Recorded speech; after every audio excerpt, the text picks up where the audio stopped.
That's sort of surprised the Israelis is that after they went in, they expected in the northern sector they expected to be a lot more ambushes from the tunnels, and there were certainly not inconsiderate number of those, but it was nowhere near the scale that they expected, which led the Israelis to think that currently the strategy of Hamas is to try and conserve its men and try and stay on the ground until a truce or a ceasefire can be achieved. And that basically is what we've been seeing. We haven't seen any really large-scale confrontations over ground. So it would seem that currently Hamas are mainly in a survival mode rather than a confrontation mode.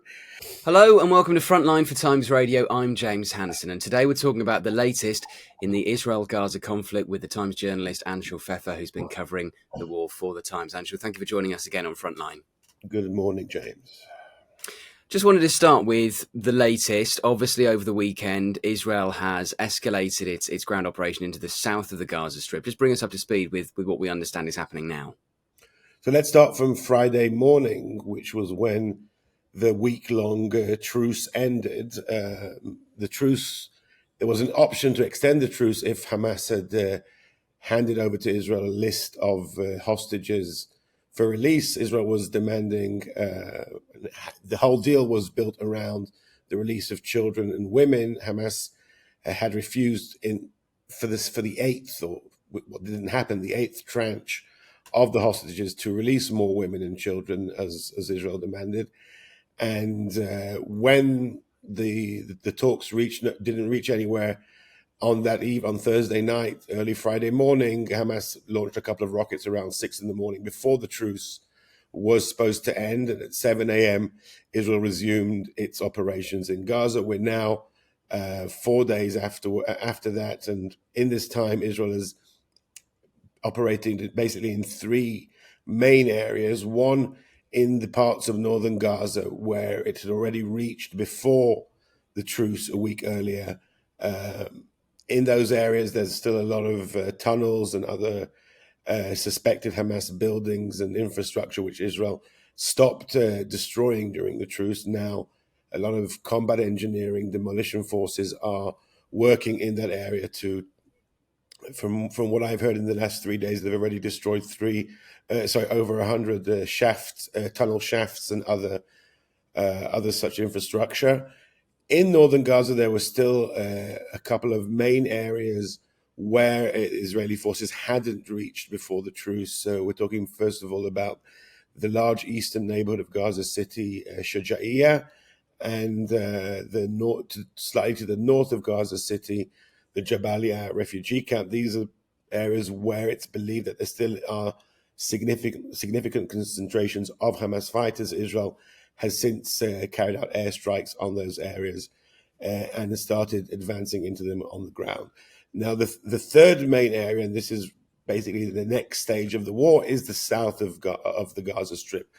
At the beginning of the war, the Israeli army advised civilians to leave the northern half of the Gaza Strip to go south of what's the riverbed of Wadi Gaza, and nearly all the civilians in and around Gaza City listened to that and went south. So now there's over 2 million people crowded into the southern sector of the Gaza Strip, and in addition, there is believed to be both a large concentration of Hamas fighters and almost for certain the main leadership of Hamas has also fled to the south. They're probably hidden somewhere under the city of Khan Yunis, which is also the birthplace of two of Hamas's main leaders, Yahya Sinwar and Mohammed Deif. That's now going to be the main area of fighting in the coming days and weeks. Now, because it's become so crowded with over 2 million people there, and because it's not the same kind of landscape as the north, where you had one major city.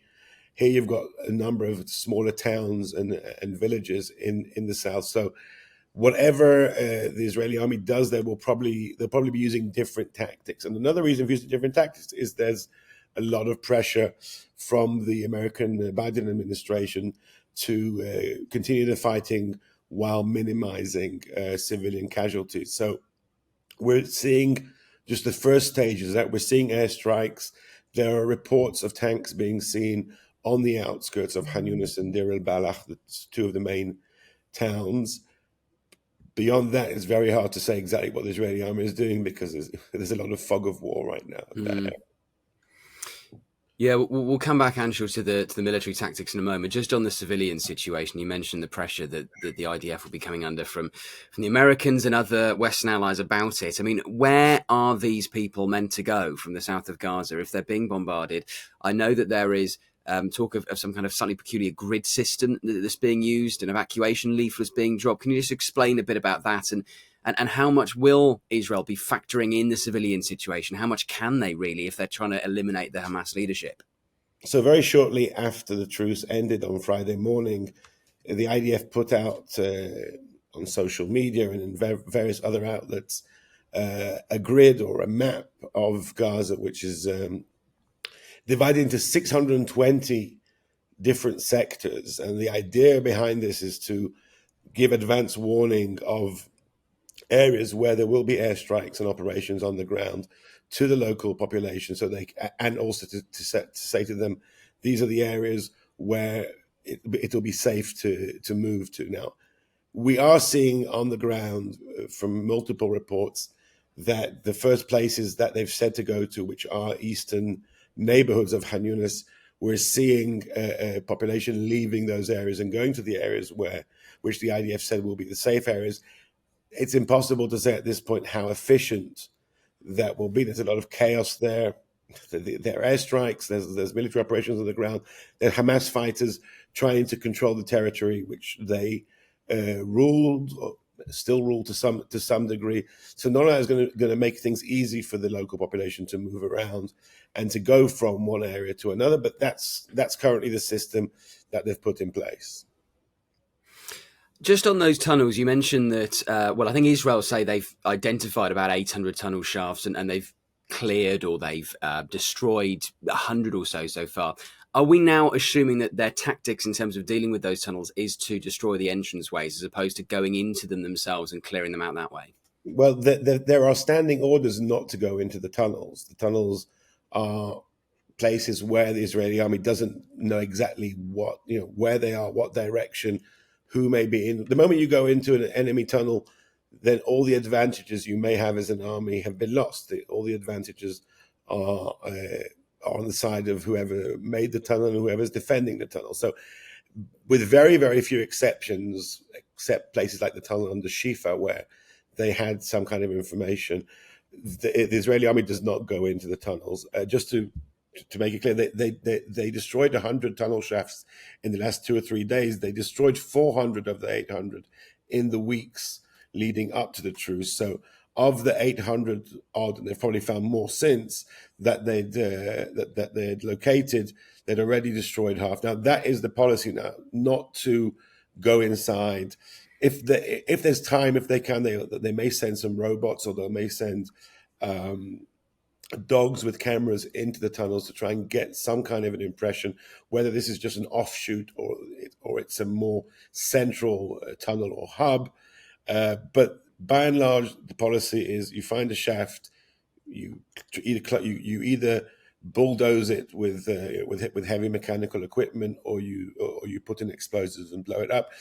They have to make sure when they're blowing it up, they're not blowing something which will make other parts of the tunnel perhaps collapse under other places. I was in Gaza 2.5 weeks ago, and the convoy I was in, one of the truck which was in the lead literally fell into a tunnel shaft that hadn't been identified. So these tunnels aren't always very stable, certainly not after all the pounding and the tanks that have gone through Gaza and the rain. I mean, it's all quite shaky now. So when you blow up something like that, you've got to make sure that you're not blowing up other locations and blowing up your own people with it.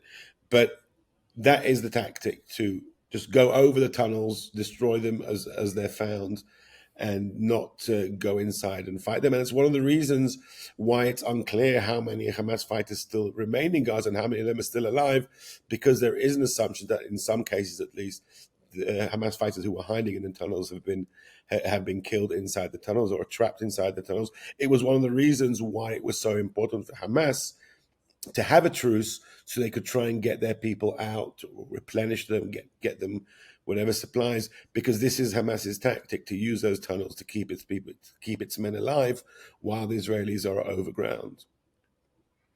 And Anshel, you wrote in the Times recently that Israeli officers are comparing this war with the 2002 Operation Defensive Shield. Can you just tell us a bit about those comparisons? So that comparison is mainly in regard to what we can expect to see in the next stage in the south, because what happened in 2002 is that was the period of the suicide bombings of the Second Intifada. Now, most of those suicide bombings were being organized and orchestrated from the strongholds of Palestinian organizations in the West, in the cities and towns of the West Bank.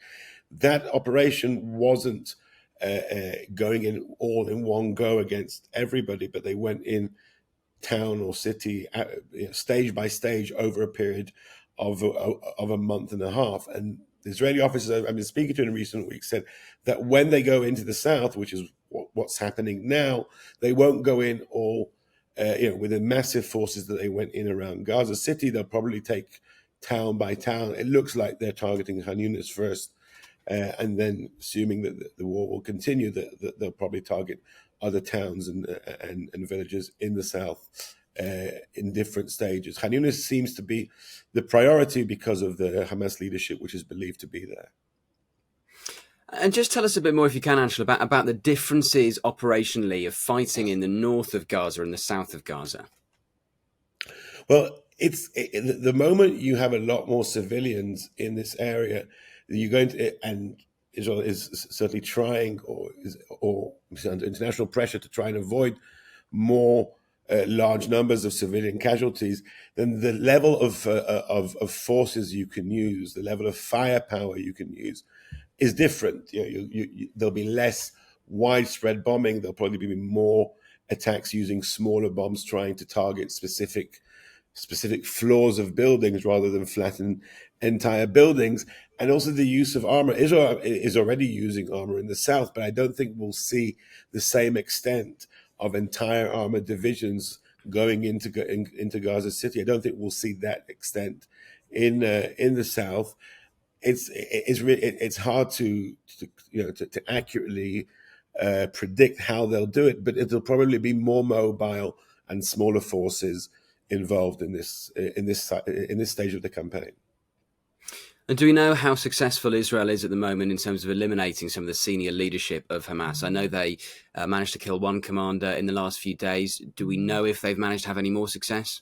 So from what we've heard from the Israeli side, 2 battalion commanders have been killed in the last 3 days.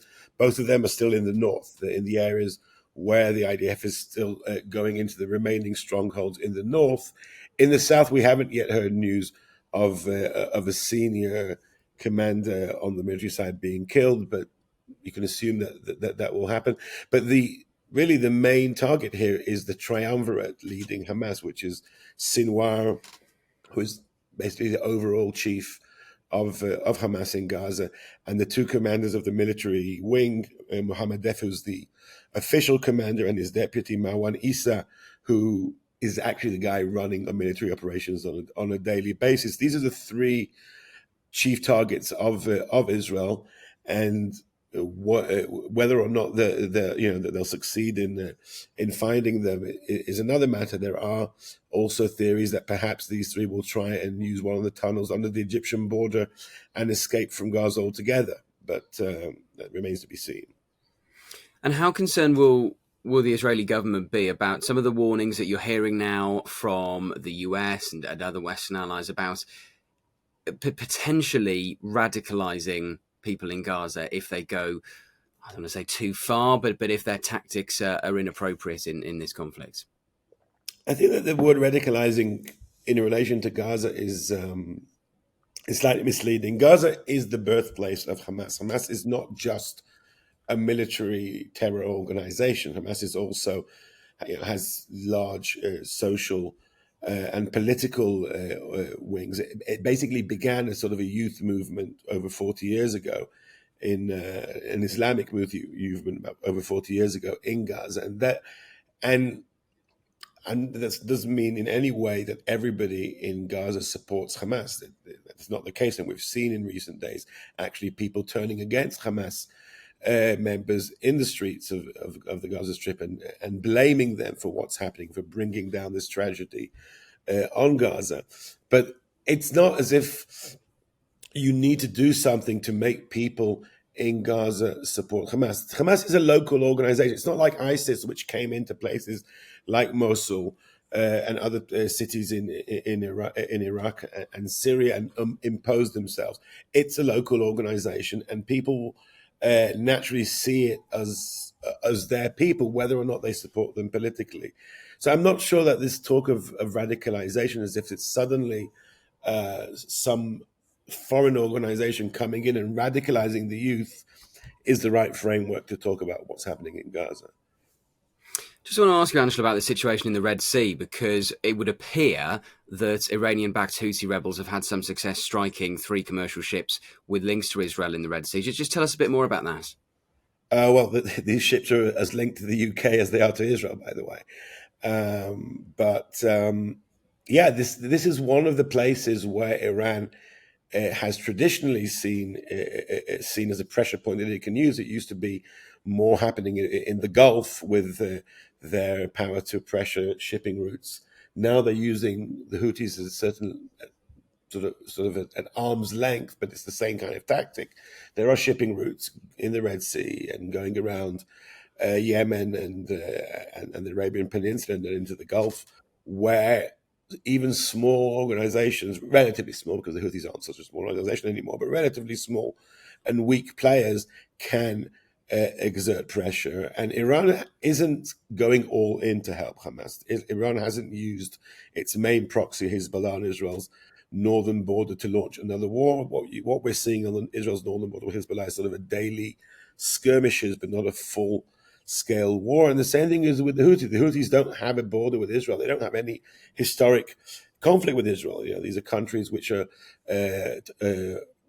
over 1,500 miles apart. There's no real connection between them. But as far as Iran is concerned, they've spent years investing and arming the Houthis, mainly as part of their regional power play against the Saudis and the Emiratis, but now they're using them also as more of a nuisance. I mean, this is not a huge threat to Israel, but it's a threat to shipping. It's a threat.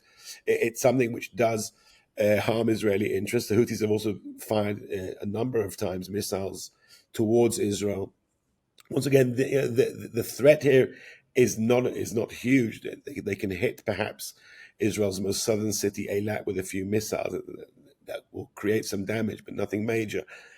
But it's part of a regional strategy where Iran tries to use its proxies to a certain level to create more pressure and to distract Israel from its war in Gaza, and at the same time not invest too much. Basically, Iran is letting Gaza bleed as part of its bigger war with Israel, but it's not investing its main resources in that war. Just go back to some of the tactics that Israel will be using on the ground. Will they have learned certain things from their ground offensive so far in the north that they can apply to the south?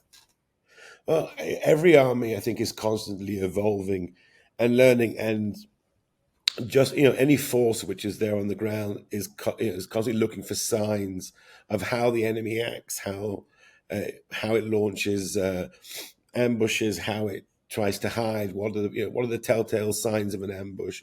And I think that's happening on both sides. Hamas and its smaller sister organizations in Gaza are looking at the IDF constantly and trying to learn how the IDF operates and see where the weak spots are. We've seen various adaptations to the way Israelis are using their tanks to protect them from missile attacks from Hamas teams. I don't think we've seen that many big changes because this is not the first time the IDF is fighting on the ground in Gaza, and a lot of the training and preparation over recent years has been towards a battle or a war of this kind. So it's not as if you've got suddenly an army coming into something that it has no preparation or no equipment for. But I think every day you have forces on the ground who are learning and adapting. No question about that. Have we seen any sign of Hamas's tactics shifting? Well, one thing that's sort of surprised the Israelis is that after they went in, in the northern sector, they expected to be a lot more ambushes from the tunnels, and there were certainly a not inconsiderate number of those, but it was nowhere near the scale that they expected, which led the Israelis to think that currently the strategy of Hamas is to try and conserve its men and try and stay on the ground until a truce or a ceasefire can be achieved. And that basically is what we've been seeing. We haven't seen any really large scale confrontations over ground. So it would seem that currently Hamas are mainly in a survival mode rather than a confrontation mode. One of the things this tells us is that Hamas's aims were basically on October 7 when they launched the attack and the massacre. That is what they wanted to achieve.